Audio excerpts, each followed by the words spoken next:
Welcome, everyone, to the 6th discussion forum based on the Delta Think News and Views series. Although I will say it's the first one I'm participating in, so it's particularly a special occasion for me. Today, we're going to be covering the most recent news and views from last week, along with posts from April and May. For those of you who've joined our discussion before, welcome back. We're so excited to have you with us again. And for folks who've never joined before, we're so happy to have you with us. As I mentioned, we are recording this session and we will be providing everyone with a link to it on our YouTube channel. So first, let me start off with a few introductions. I'm Heather Staines. I recently joined Delta Think in the spring as senior consultant and also the director of community engagement for the open access data and analytics tool.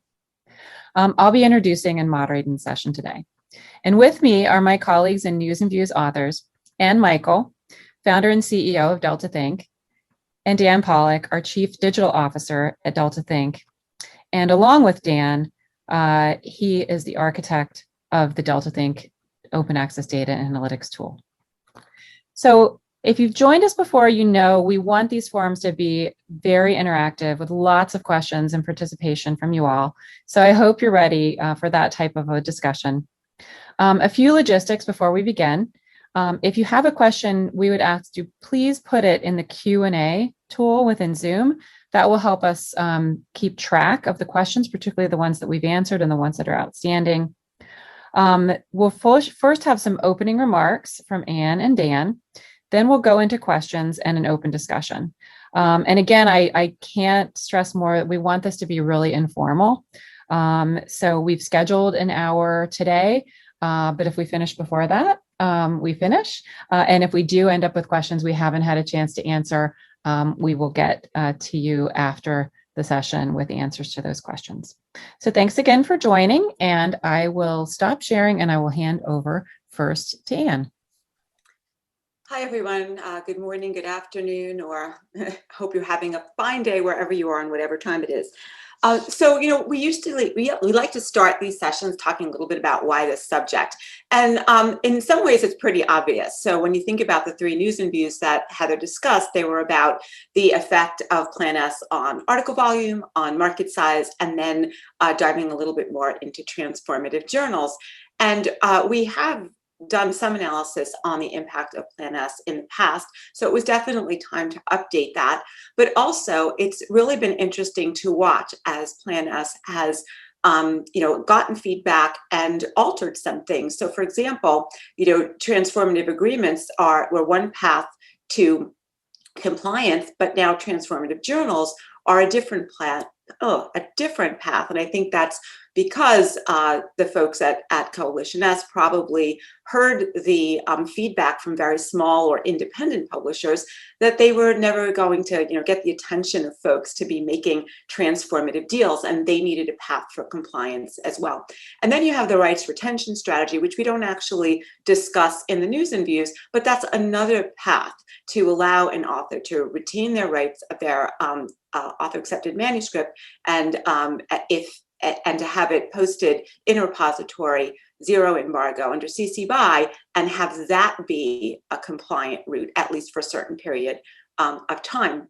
So with that said, I think the way we usually do this is we move over to Dan, and he gives us some of the headlines from the news and views that we're discussing, and then we open up to questions. So Dan, off to you. Thank you, Anne. Hello, everyone. Good morning, good afternoon, wherever you are. So yes, as Anne said, unusually normally with these webinars, we'll focus on one piece that we've put out. This time we're looking at 3 recent news and views pieces. So what I'll do is I'll run through some headlines from each 3, and then we can start to unpack them. And as ever, we really do welcome questions and answers. I think those of you who have attended these sessions before know it's an informal thing. We want it to be a conversation between Anne and myself. So we looked at 3 things, as I said. The first one was just the numbers of articles that might fall under Plan S, quote, mandates, unquote. I hope you know what I mean.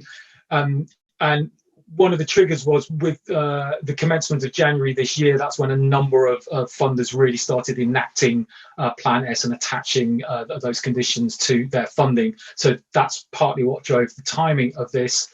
So if we look at the participating funders, they are listed on the Plan S website.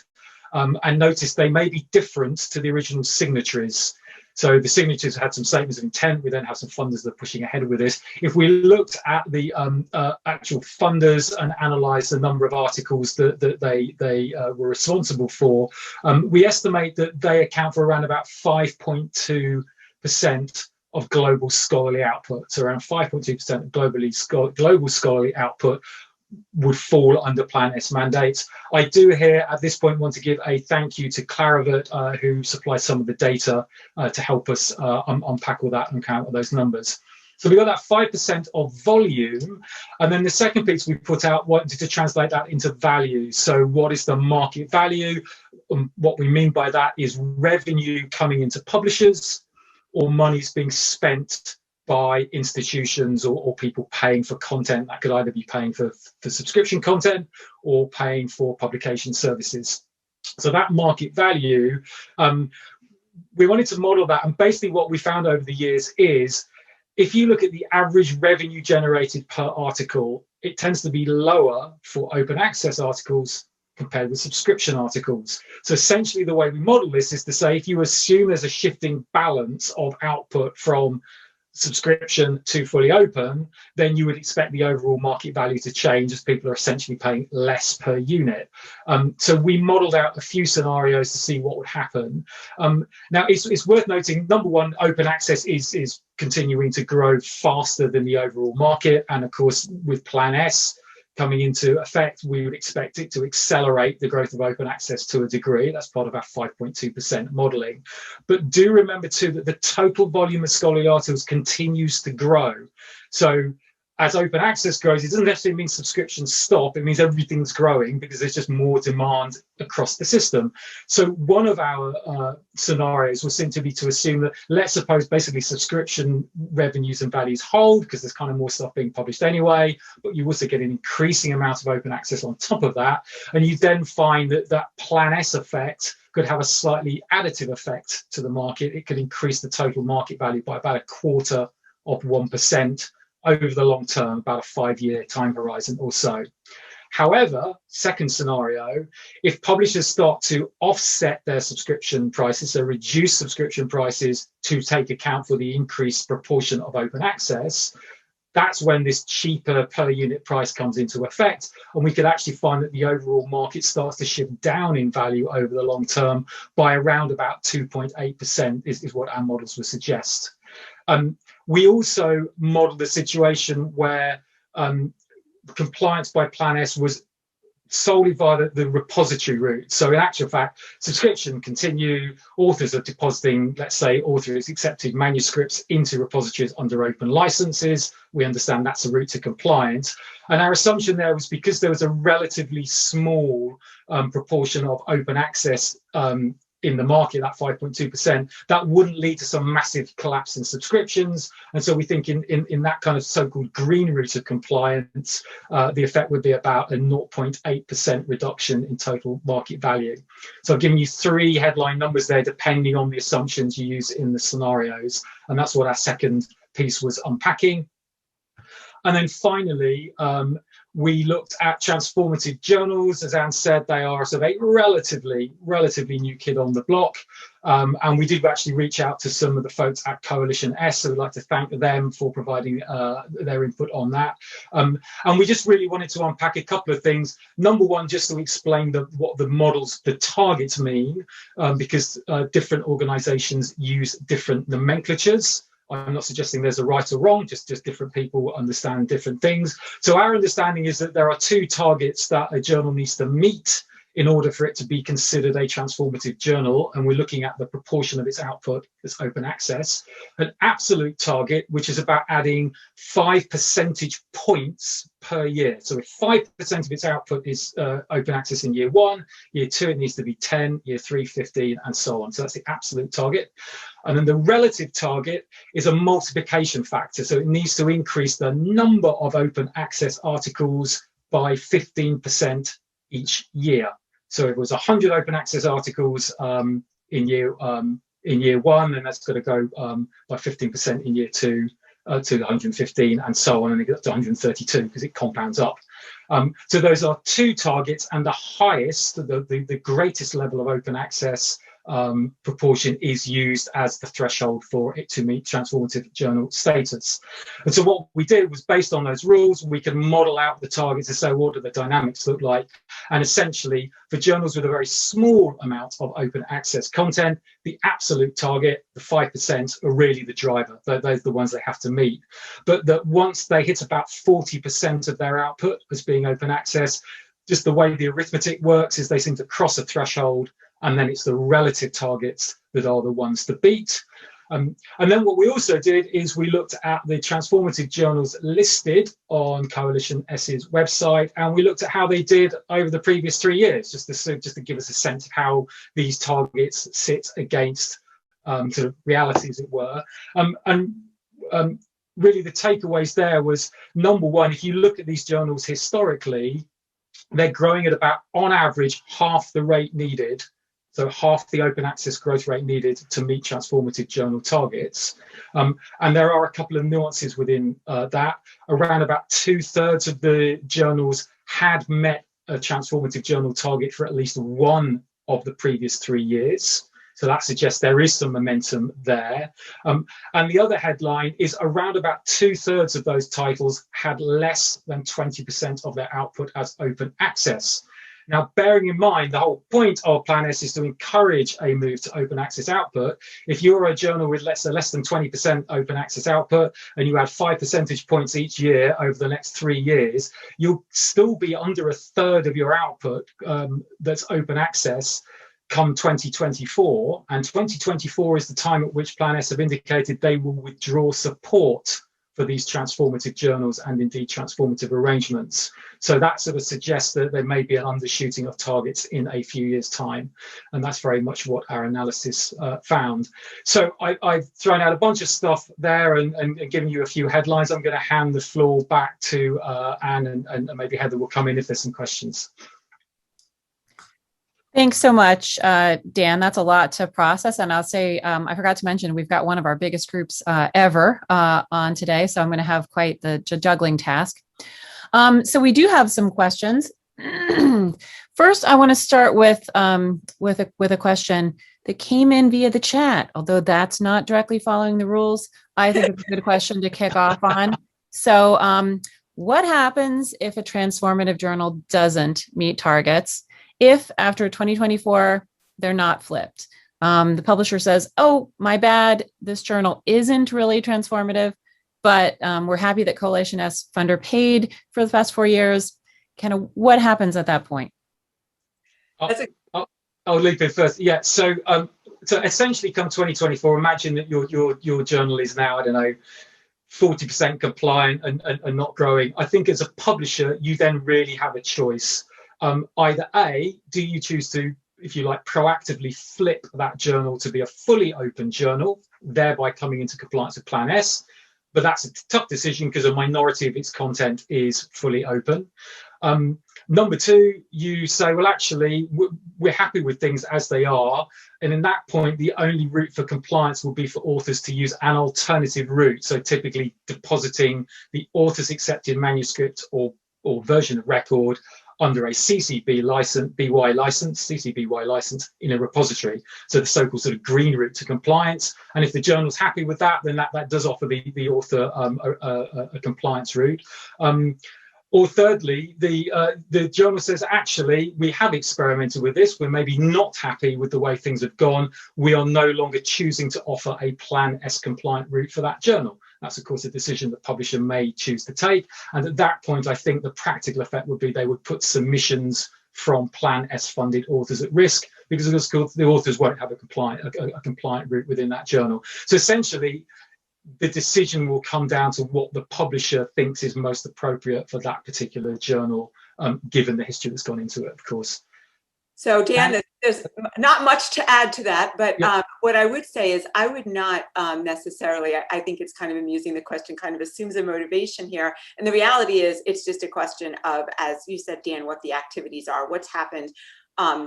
One thing that I do think is kind of interesting here is that there are multiple targets for being a transformative journal. And so as Dan, and Dan, maybe you can pull that apart a little bit.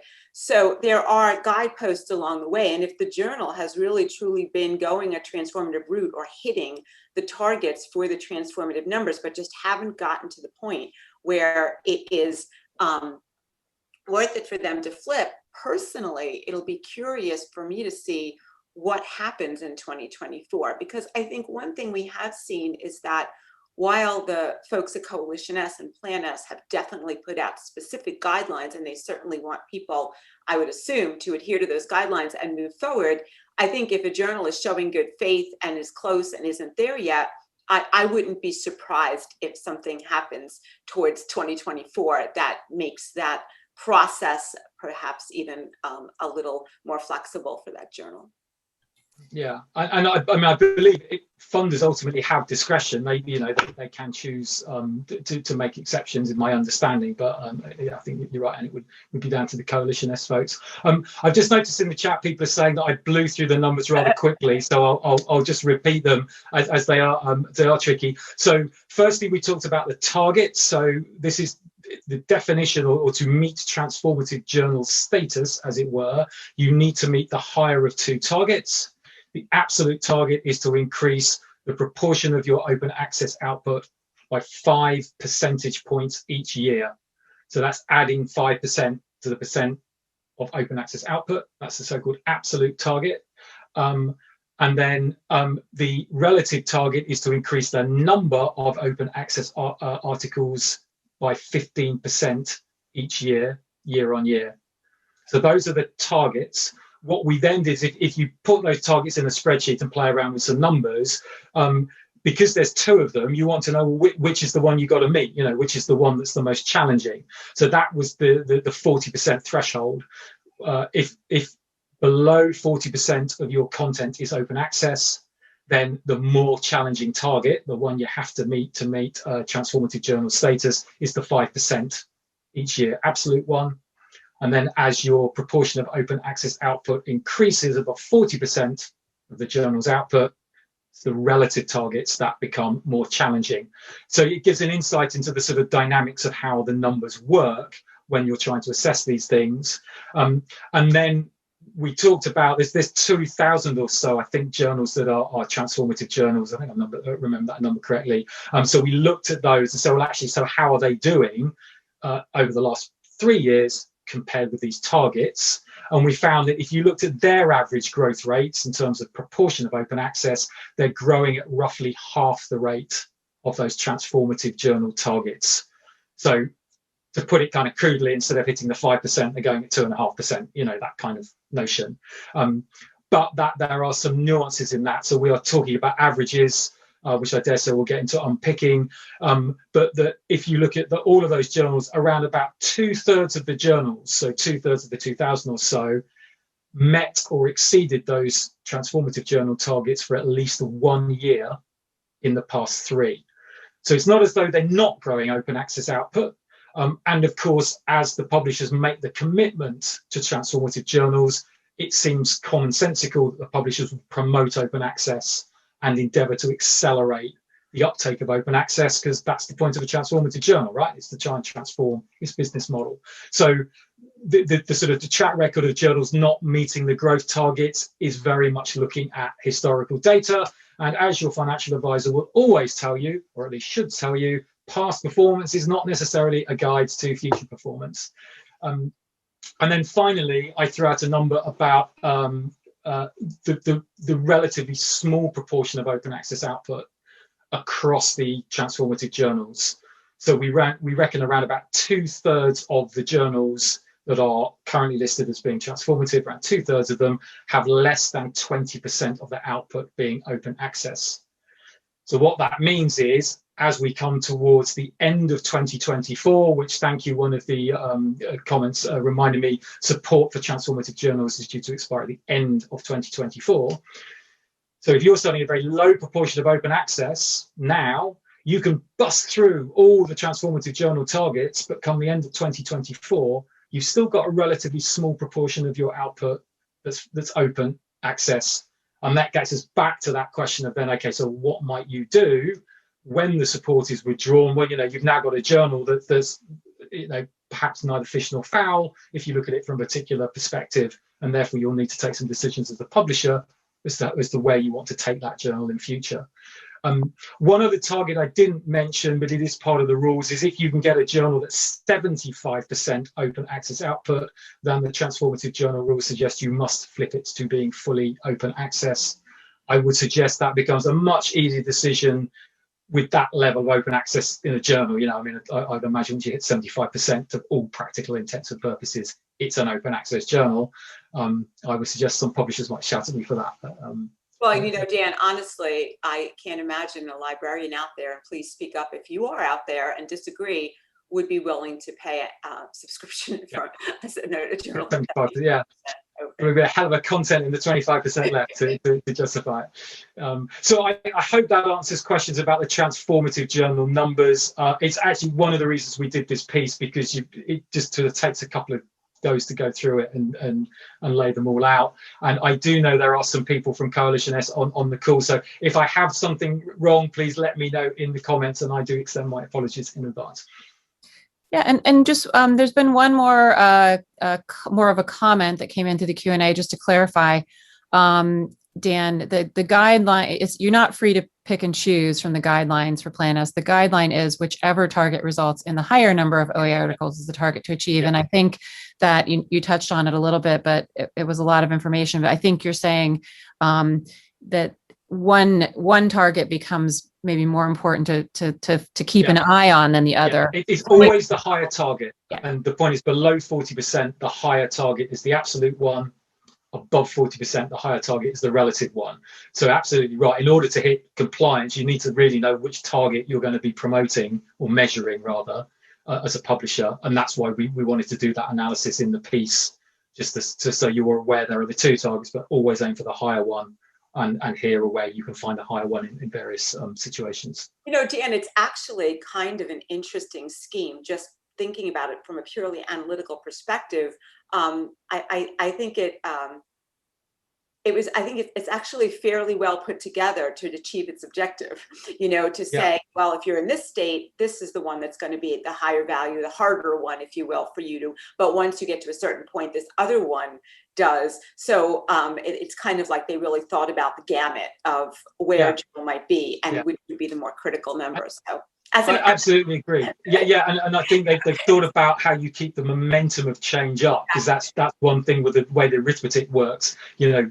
Charts can sort of level off or curve up, and they've thought about that to give you a sort of straight line growth. So yeah, it is a very sort of interesting exercise when you start to stack the numbers up. As a numbers dork, I always find it interesting, like, how do you actually embody the objective you want to achieve within your targets and KPIs? And it can be a lot harder than you think. Yeah. So we've got a couple of questions, and Dan, you mentioned, past performance is not necessarily a guide to the future. So we have a couple of questions around that let me read them, and then I'll let you answer them together. So one question is, what is the growth year on year of output? And do you think that will always continue at the same rate? And if so, what are the drivers? And then a similar question that came in is, because these journals seem to be moving at half the pace that would be necessary right now to meet these targets, do we think getting closer to 2024, they're going to just start to push more and more OA content through the pipeline? But by growth in output, growth of everything, what sort of growth of what output? Sorry. OA or not was the growth in output. So, I mean, roughly, I'm calling up our headline numbers here, so I'm looking off screen. So our models assume roughly that the total number of articles published grows by about 5% a year. It seems fairly solid.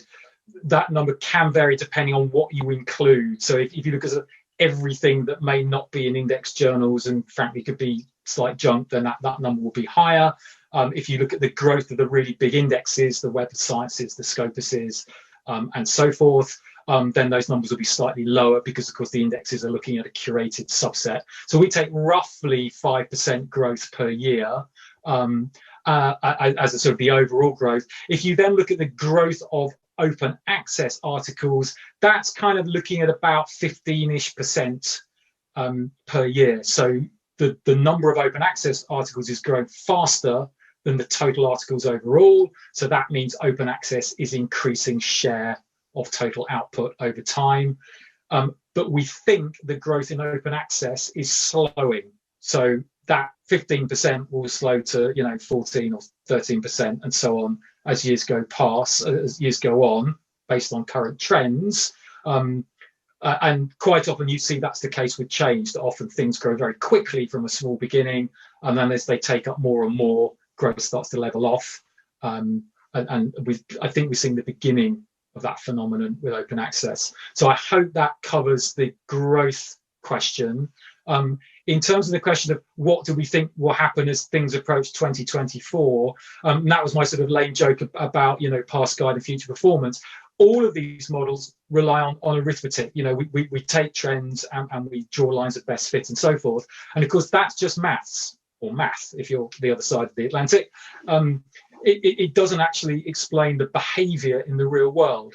And the point about the Transformative Journal, as I understand it, is it's a statement of commitment from the publisher. It's a real commitment to say, we are going to take this journal that is currently not a fully open access journal, and we will use best endeavors to make it so. And so that would suggest the publishers, having declared that, are then going to take activities to promote the uptake of open access in those journals. They could engage in marketing activities, they could reach out to editorial boards and so forth and so on. There's lots of publishing activities that can take place. And of course, those activities we would expect to influence those rates of change. So I would be surprised if the rates of change don't increase of transformative journals as publishers start to promote them. Of course, I can't speak for the publishers themselves, but that's my speculation. And then what happens at the end of 2024 to the journals not in compliance? Again, that comes back, I think, to assuming Plan S are going to rigidly stick to those dates. Then it really becomes down to the publishers as to whether they, if you like, bite the bullet and fully flip journals to a fully open model, or offer other compliance routes, or simply say, we just don't think there's enough interest in this particular journal to warrant, offering those options. And of course, that would be done. Just to add to that a little bit too, I think that another thing implicit, and when Dan talks about past performance versus future performance, is that there are other things happening in the ecosystem. So when we look at a general push towards open, one of the things that I've always thought was kind of interesting about Coalition S and Plan S was, even though, as Dan has stated, in the past, when we first looked at them in 2019, I think the numbers were like 3.5%, and now we're talking about like 5.2% of actual articles that would fall under these agreements.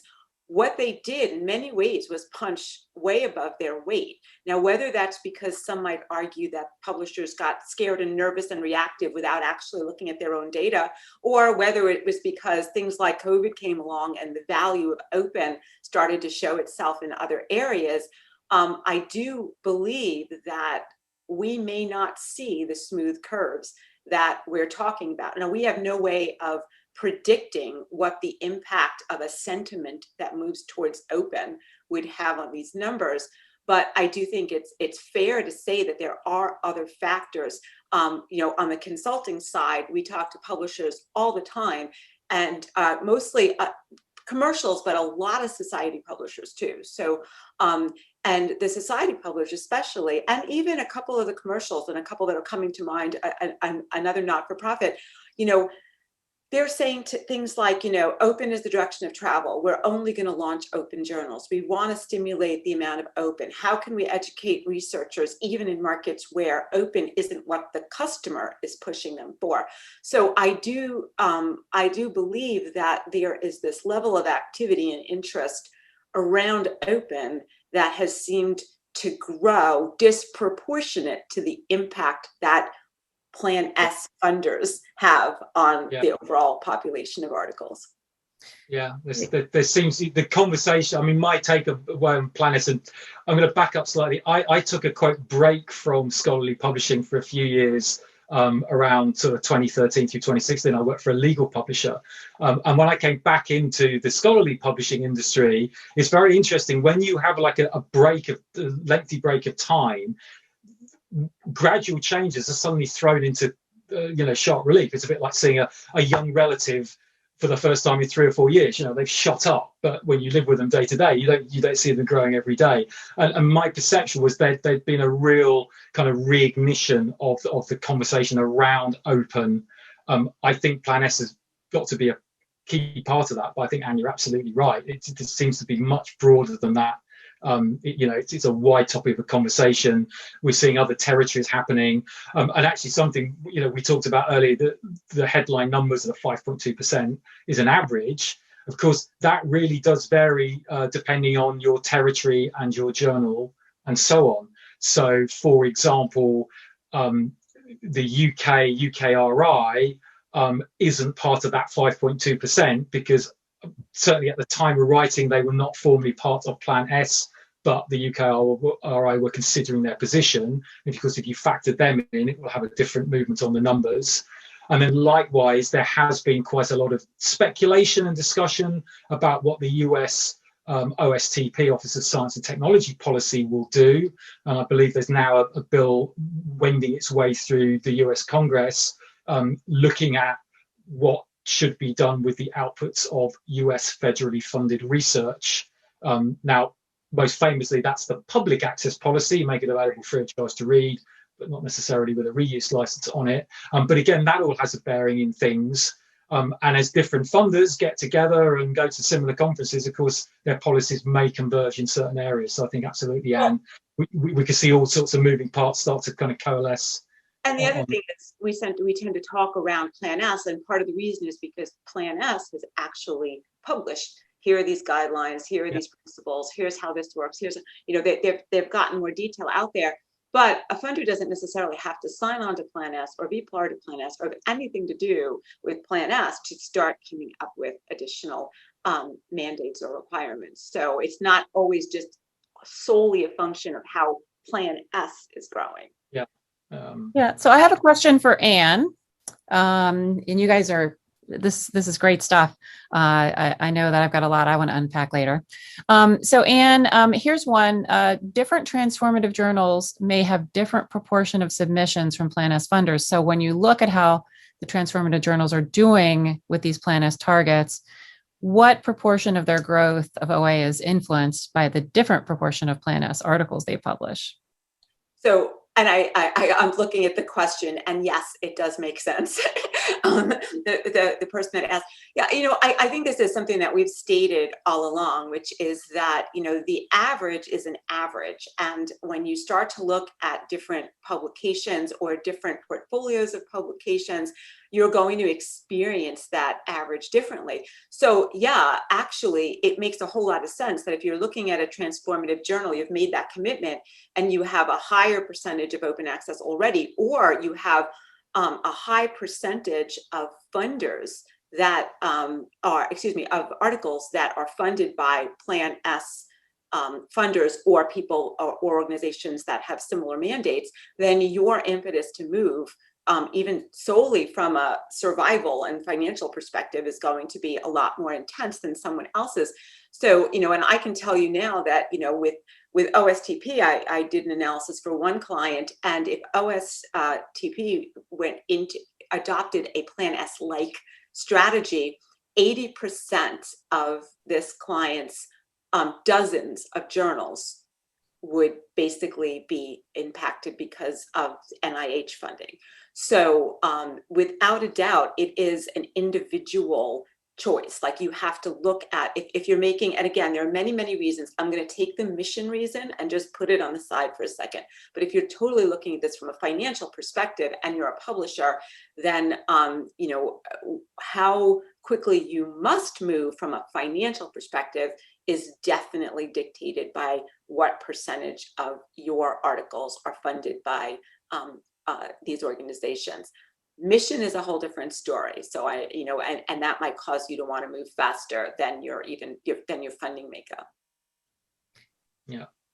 So we've got a couple of numbers. Oh, go ahead, Dan. Just a couple of numbers to add what Anne's saying, and we put this out in the piece. So, for example, I thought, and your example is great. You know, a particular publishers in a particular area may find a huge proportion of their submissions affected by particular policies. Looking at Plan S, highly cited journals tend to be have higher proportions of their submissions from Plan S funders. So our 5.2% average goes up to 6% if you look at the top 10% of journals by citation. And I know Clarivate, I think a year and a half ago or so, maybe a bit longer now, did a study on that when they drilled into specific journals, and up to 30% of some of the very sort of big name journal submissions were coming from Plan S funders. So, you know, Anne's exactly right. You know, economically, that is going to have a bearing on the decisions that the publisher needs to take and consider. And that's kind of interesting too, Dan, because if you read some of the work that's been done, and I know Lisa Hinchliffe has done this on the Scholarly Kitchen. She wrote a great thing about the rights retention strategy, and she's on the webinar too. It's interesting to me that I think it was one impetus for rights retention was because of those highly cited journals. Like when you read things about that, it seems like that was a route. Now, the problem with that is if the highly cited journal would do that or not. I'm not sure how that would work on the publishers and what kind of precedents they're setting and how they feel that would impact them, you know, as a precedent and financially. But I think that was one of the points of rights retention is you can go to this highly cited journal, and if you register at the time you submit that you're going to want your your author accepted manuscript to be, you know, 0-day embargo, CC BY license, and you're going to deposit it, and you're obviously retaining the rights to it, that was a route around that. Yeah. So we have a couple of questions around the transformative journals, which, you know, just to highlight, are open to any researcher. It's not just a Coalition S funded initiative. So for the journals that are meeting transformative journal targets, is there any insight over whether the read and publish agreements that may be in place are actually causing them to meet those targets, or is it something that would have happened organically otherwise? And is it possible if you're modeling these transformative journals that there's enough growth outside of Plan S support? How does that look to you guys? So it's a great question, and the short and honest answer is I really wish I knew. Because we just don't have the market data as to sort of the effects of read and publish deals versus everything else. It is something we're beginning to dig into. We conduct an annual survey of publishers, which leads up to our market sizing estimation, and actually that's one of the new questions, or the new question I've added to the survey this year. But gathering that data is difficult, because not least of which everyone's different. It's very, very early days for many read and publish deals at the moment, and they can take quite a while to kick in, because you've got to wait for submissions to come through. And then there's all sorts of subtleties around. Many deals have caps, so if an institution exceeds its capped allocation of published articles, how do you classify the ones that are then paid for above the cap? Do they sit inside the deal? Do they sit outside the deal? So there's actually, I think, challenges gathering the data. And then in general, I think we'll just have to wait to see, it's in retrospect, is there a correlation between the numbers in read and publish deals and the kind of organic growth of open access, and whether that correlation will imply causation, I really don't know. Because there's just a number of initiatives happening at the moment, read and publish deals being one of a number of moving parts. one of the things that Dan and I have talked about a lot when and so the survey that Dan talks to, if you are a publisher on the line and Dan is asking you for numbers, please, please, please, please give them to him. We get a ton. So we are very grateful that there's a lot of participation.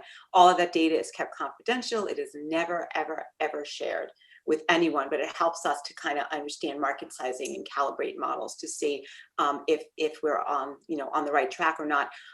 One of the interesting points that Dan and I were talking about this year was that because of the lag in indices and whatnot, in data for a particular year being complete and accessible, we wind up every year in about September, October, doing the market sizing for the previous year. So this year we'll do 2020 in October of 2021. And so we think that, we're happy that we have a little bit longer to figure this out, because in 2020, the impact of these deals is likely to be negligible. Whereas in 2021, we think it's going to start to increase dramatically. I mean, all you have to do is look at, any RSS feed, any any list you're on, anything, and all you keep seeing is another read and publish deal, another deal. So I think that obviously the impact, or at least the presence, is increasing. But for 2020, I think we're okay. Yeah. And actually, the other thing is the different drivers may actually synergize. They may kind of act as multipliers on each other. So because I think a lot of the challenge with open access is raising authors' awareness and helping the researchers navigate through what is actually quite a complicated system. But as publishers and funders have these conversations, and open access just becomes more embedded, the sort of stuff that Anne was talking about earlier, then that could sort of, if you like, raise all the boats. It becomes more and more of a thing that people just do. And so, you might argue, if you happen to be able to get there via a read and publish deal with your institution, or if you happen to be submitting to a journal outside one of those deals, it's just happening organically, it's easier to find your way through, and the funding's available. These things just might feed off each other as open access becomes the default, as opposed to currently it's the quote, the exception, it's the minority of all articles published. So another question, and I imagine this is going to fall into the category of we're looking into this now, but do we have any clear understanding of the financial impact that the rights retention strategy, or maybe we can cast that even more broadly, the financial impact of these types of agreements are going to have on the revenues for subscription or hybrid journals? You're absolutely right, Heather. We are looking into it, and we're currently having internal conversations about how we might model,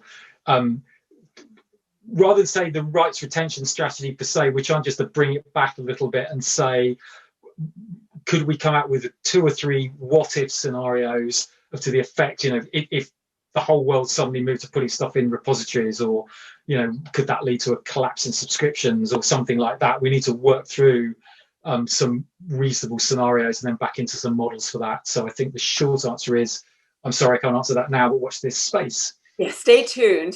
Stay tuned, yeah. But honestly, I think one of the things we've started to talk to some various publishers and people in the industry, and getting an idea of what'll be the best way to model these things. And Dan will probably want to smack me when I say this, but I have a feeling we're probably going to model it in a few different ways, because every model is simply a set of assumptions. And when you're in an environment where things are not yet known, we don't really know how the behavior is going to, how the market's going to follow this, what behaviors are going to be encouraged, we have to have options. And so, and then in time, I think, years from now, the models will probably converge into what seems to be an acceptable or accepted set of assumptions. I promise you, no violence is used in the production of these models at all. And you're absolutely right. We need a number of ways. And actually, I think the challenge with these, because we've been through this circle a couple of times now, is actually finding the right assumptions. So, for example, if an increasing proportion of your journal's output is appearing authors accepting manuscript in repositories. Now, of course, the fear is that's good enough. So therefore, could that start to undermine your subscription renewals? Because buyers and subscriptions might say, you want to know, I can get a lot of this content free of charge out there, it's good enough.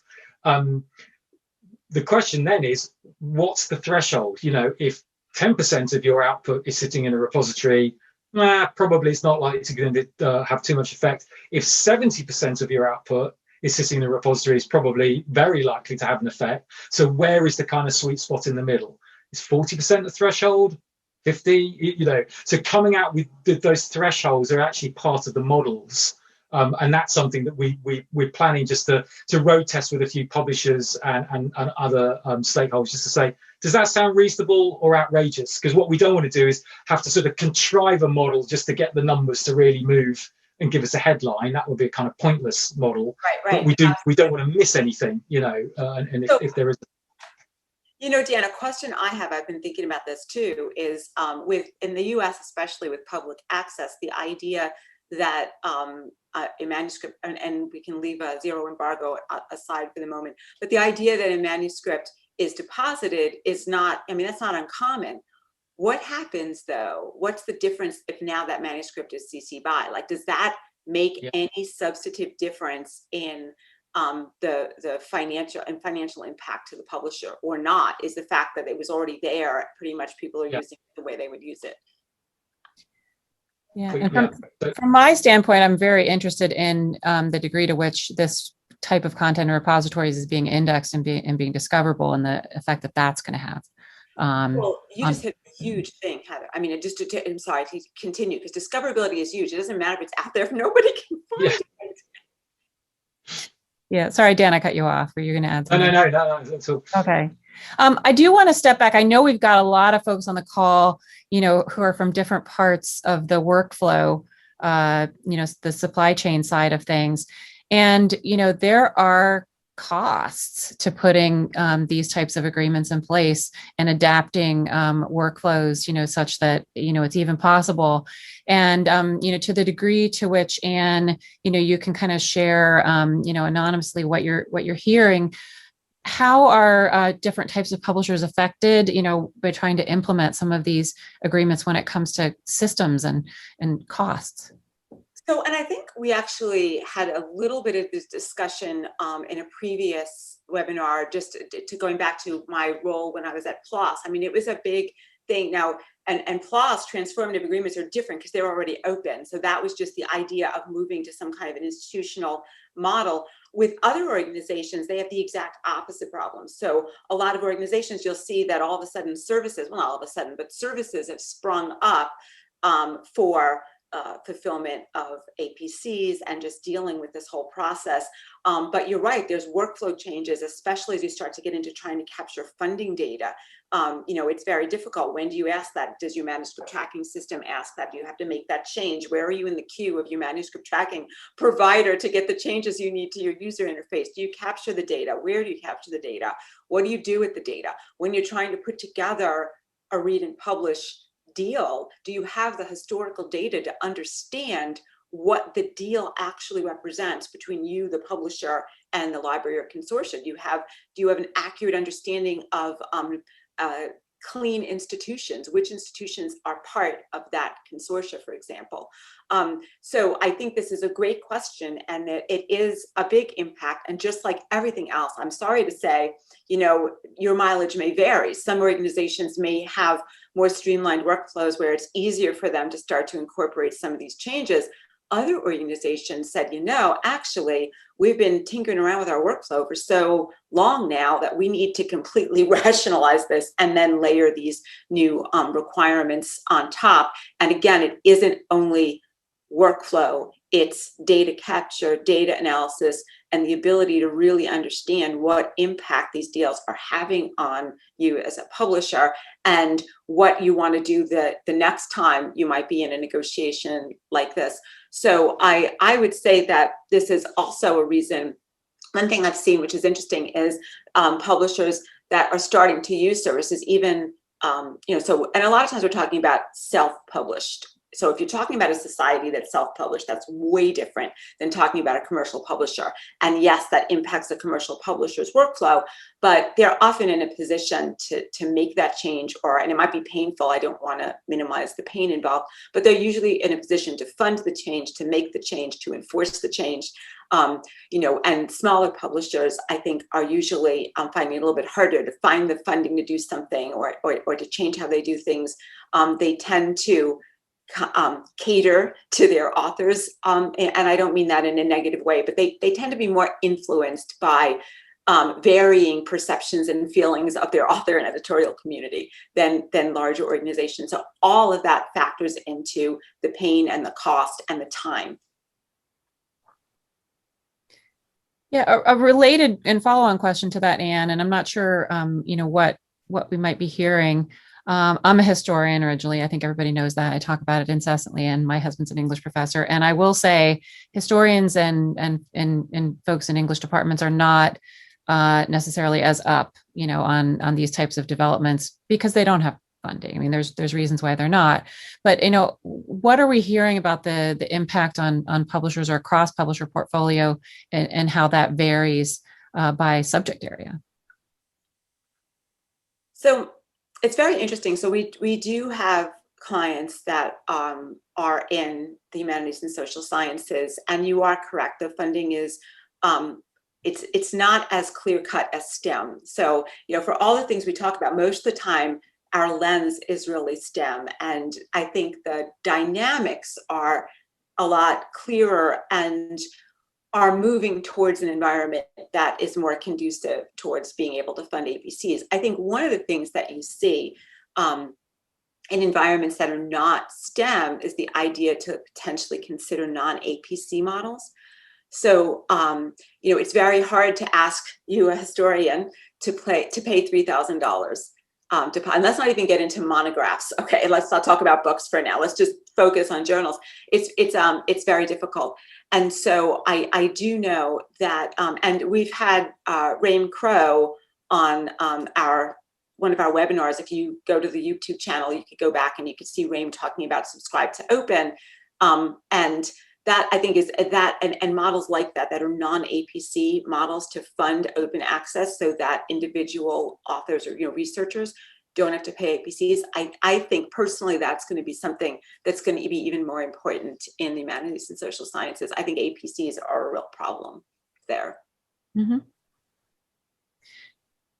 So we've got a question in the chat, which I think is a problem that many publishers like to have, is what if you have read and publish deals in place for almost all of the countries, in Plan S, for example? Like, where can you then go? I'd like to flip that over and say, if you're a publisher who is not in a position to be able to negotiate these agreements because, you're small, how can you broaden out the possibility? What other ways might be ways forward for you might there be to try to maybe come in a group on a read and publish or something like that? Well, Transformative Journals is the first answer, I think, Yeah. for smaller publishers, and I think that's why they exist. And I think the rights retention strategy I saw in the presentation, I think from Coalition S, it provides a route to compliance under these deals that is kind of none of the above. Yeah, I assume you're comfortable with it as a publisher. So, sorry, Anne.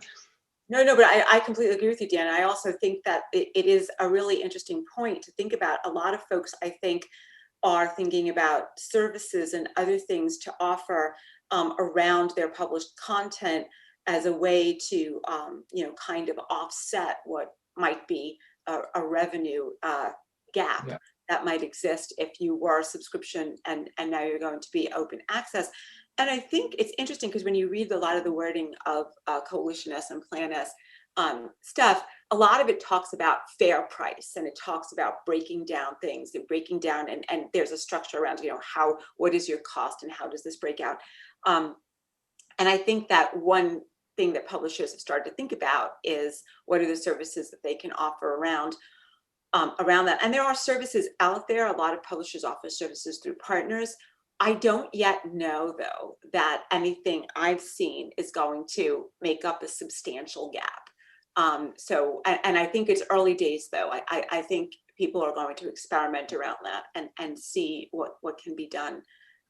But Dan, I don't know if you have anything to add to that. So a couple of things. One is just on the partner side. Of course, I think one of the effects of this is going to be some sort of consolidation, because clearly, if you're a big organization, it's a lot easier to strike these deals. And of course, a lot of big publishers act as publishing partners for smaller organizations, for scholarly societies. That's a very commonplace thing. So I wonder if we may find some of the bigger publishers could act as, quote, aggregators or some sort of center or locus for big deals and offer an umbrella under which smaller organizations could participate in deals. That could be a route through. It's fraught with complexity, because all of the agreements will be different. All of the participating societies will have different cultures and approaches to things. So that sort of maybe another way in. And then back to the original question, which I remember seeing going past on the chat. So I think this is about, if you've got read and published deals in place across countries, where's the growth coming from?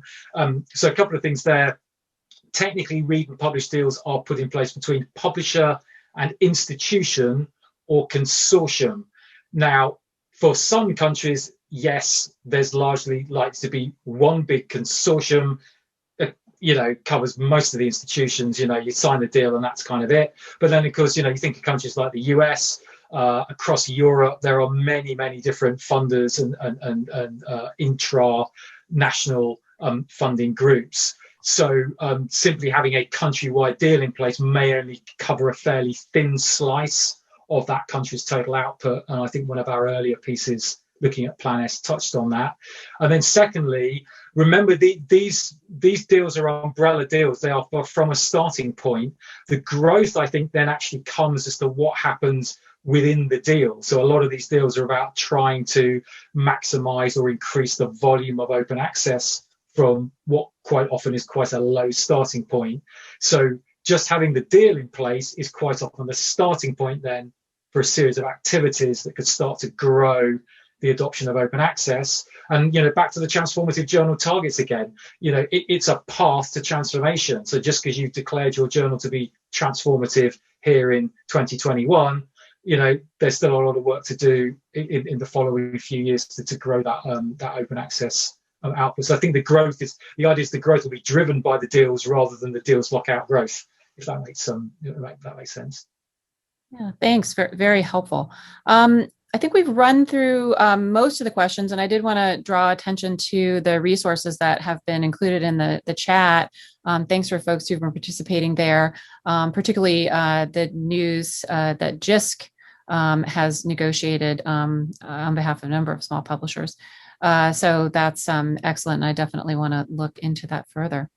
So I think Anne and Dan, unless you have something. One comment just popped up that it might be a bit of a myth that small publishers can't negotiate transformative arrangements. I suppose if you've got the content, the setup, absolutely, it's possible. I would suggest, but it's certainly not impossible. And I think because everybody's kind of been saying that for a while, there are now mechanisms, and it's great that JISC is doing that. It'll be interesting to see if that becomes something that is more common than it is now. But we need to, Heather, I'll let you. Yeah, well, I want to wrap up because we promised folks that we would conclude in an hour. So many thanks to Anne and Dan and the Delta Think team behind the scenes that helped make this possible. We will be sharing a recording of today's session within the next couple of days. You will receive a notification when that's available, so that if you want to direct colleagues or come back and review, maybe slow down Dan a little bit so that if you're at normal human speed, you can understand what's happening there. But feel free to email us with any suggestions. We did have some suggestions for future webinars come in, and we're always looking for that. And as Anne mentioned, the previous discussion forums are available on our YouTube channel. So watch word for our next discussion forum, which will be later this summer. And we look forward to chatting with you again. And let's talk soon.